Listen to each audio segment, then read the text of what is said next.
Patient-centered communication is essential in all patient-doctor or patient-provider communications, and it's just taking those basic skills and applying them to having discussions about opiate prescribing.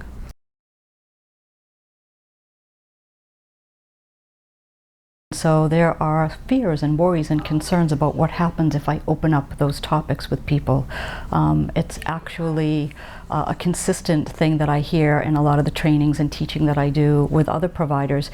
If I ask that question, if I bring up that topic, how do I end it? How do I stop it? How do I get through that conversation? It's going to take up the whole entire time. I have so much time to see a patient, and the reality is that the research shows that 4 minutes. If you allow the patient to talk, they'll tell you what you need to hear and their concerns within 4 minutes.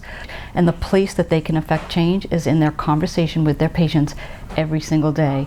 By using patient-centered communication, they can connect with that person in that moment and engage the patient in what they believe is where they need to make some change. With empathy and compassion and reflection, that's the place where you can begin to make change.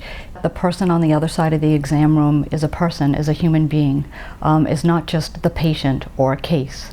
And so I'll start my talk this evening actually with a little story of an experience that I've had, just to remind people of what it's like to be on the other side of the room, and that even if things in a medical encounter don't go as well as planned, there's opportunities for healing. And so when I give my talk, I ask people to listen both as a patient, but also to listen as a professional and as a healthcare provider, to remember the humanism in medicine.